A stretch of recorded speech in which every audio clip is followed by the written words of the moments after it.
Madam నమస్తే, మీ పేరండి? నమస్తే. మౌళి. మౌళి గారు ఏం చేస్తారండి? House wife. ఏం చెప్తారు అసలు ఈ ప్రభుత్వం గురించి? మీ ఒపీనియన్ ఏంటి? మీ ఇంటి చుట్టుపక్కల వాళ్ళు కూడా ఏమనుకుంటున్నారు ఈ ప్రభుత్వం గురించి?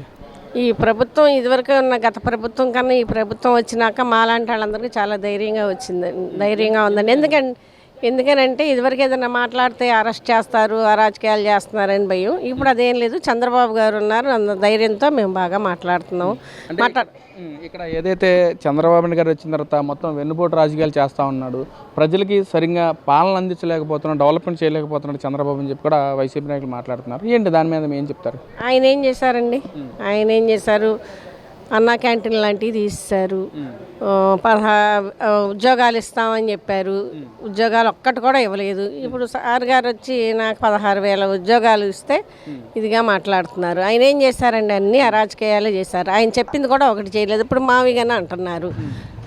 గతంలో సుపరిపాలన అందించింది జగన్మోహన్ రెడ్డి, ప్రజలకి సక్రమంగా పథకాలు అందించింది జగన్మోహన్ రెడ్డి, డెవలప్మెంట్ చేసింది జగన్మోహన్ రెడ్డి అంటున్నారు. మీరేమిటి అలా మాట్లాడుతున్నారండి? వైసీపీ నాయకులు అదే మాట మాట్లాడుతున్నారు. ఏం చేశారండి? ఇప్పుడు అమరావతి అన్నారు, 3 రాజధానులు అన్నారు, అది చేయలేదు.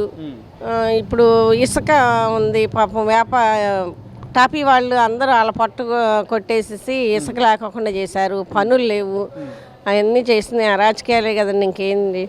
ఇప్పుడు అయితే ఇసుక దొరుకుతుంది, అన్నీ అన్నా క్యాంటీన్ ఓపెన్ అయింది, ఉద్యోగాలు వచ్చినాయి, అన్నీ బాగా చేశారు. అంటే ఇక్కడ మనం ఓటేసే ముందు అనుకుంటాం మనకి ఈ నాయకుడు వచ్చే మంచి చేస్తాడు, ఇలాంటి డెవలప్మెంట్ చేస్తాడు అని చెప్పి అనుకుంటాం కదా, అన్నట్టుగానే మనం ఓటేస్తాం. మరి మీరు గత ప్రభుత్వంలో ఎవరికి ఓటేశారండి? 2024లో ఎవరికి ఓటు వేశారు? మా కాన్స్టిట్యున్సీ నియోజకవర్గం తెలుగుదేశం, బోడే ప్రసాద్ గారికి వేసాం. మరి మీరు అనుకున్నట్లుగా పనితీరు ఎలా ఉంది? ఏదైతే మీరు అనుకున్నట్లుగా అంటే ఈ ప్రభుత్వం మనకు మంచి జరుగుతుంది, డెవలప్మెంట్ జరుగుతుంది, ఆ విధంగా జరుగుతుందా? బాగా జరుగుతుందండి. చంద్రబాబు గారి వల్ల అన్నీ జరుగుతున్నాయి. రోడ్లు బోడే ప్రసాద్ గారు అన్న ఆయన ఇక్కడ రోడ్లు మా పెనలూరు నియోజకవర్గంలో మాత్రం రోడ్లు ఇదివరకు చాలా గోతులు అవి ఉండేయండి, ఇప్పుడు అవేమీ లేదు. ఆయన బాగా చేశారు, అభివృద్ధి చేశారు. మరి మనం అనుకుంటాం కదా, ఒక నాయకుడు అనుకుంటారు నేను వస్తే ఇలాంటి మంచి చేస్తాను, ఇలాంటి డెవలప్మెంట్ చేస్తానని చెప్పాలి. మరి ఇటు వైసీపీ నాయకులంతా కూడా నేను వస్తే ఎవరిని వదిలిపెట్టను, రప్ప చంపేస్తాను, పీకలకు వస్తాను, చంపేస్తాను, ఎంత దూరం తీసుకొచ్చి బట్టల దేశం నిలబడతానని చెప్పి మాట్లాడుతున్నారు. అసలు ప్రజలకి ఎలాంటి సందేశాలు ఇవ్వాలనుకుంటున్నారు వైసీపీ నాయకులు? వాళ్ళు చేసేదే అన్ని అరాజకీయాలండి. ఇప్పుడు వాళ్ళు వచ్చి ఏం చేశారు? వాళ్ళు రాజకీయం చేయడం కోసం ఇవన్నీ మాట్లాడతారు. గొడ్డల పార్టీ అంటారు, వాళ్ళ బాబాయిని చంపేశారు, తల్లి చెల్లిని కూడా బయటికి గెంటేశారు. ఇలాంటి చేసే రాజకీయాలన్నీ వాళ్ళేనండి. ప్రజలైతే ఎలా ఉందంటారు? ప్రజల్లో అయితే తెలుగుదేశం ఇదే ఉందండి, తెలుగుదేశమే మళ్ళీ వచ్చినా కూడా తెలుగుదేశమే వస్తుంది. ఎందుకు టీడీపీ పార్టీ అంటే ఎంత నమ్మకం ఏంటండి? నమ్మకం అంటే అండి, ఇదివరకు వైసీపీ వాళ్ళు ఉన్నప్పుడు మాత్రం చాలా లేడీస్ బయటకు వెళ్ళాలంటే చాలా భయం వేసేది. అలాంటిది ఇప్పుడు మాకు భయం లేదు. ఒంటరిగా అయినా వెళ్ళిపోతాం, రాత్రి 10 అయినా 11 అయినా వెళ్ళిపోతాం, మాకు భయం అనేది లేదు.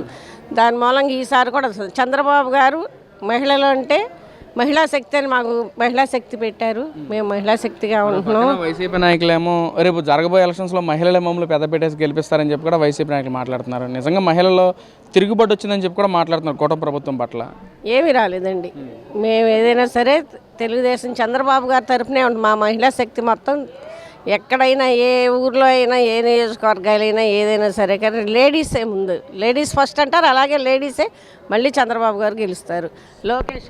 లోకేష్ గారు చేసే కానీ ఏదైనా సరే అన్నీ దీని మూలంగా మళ్ళీ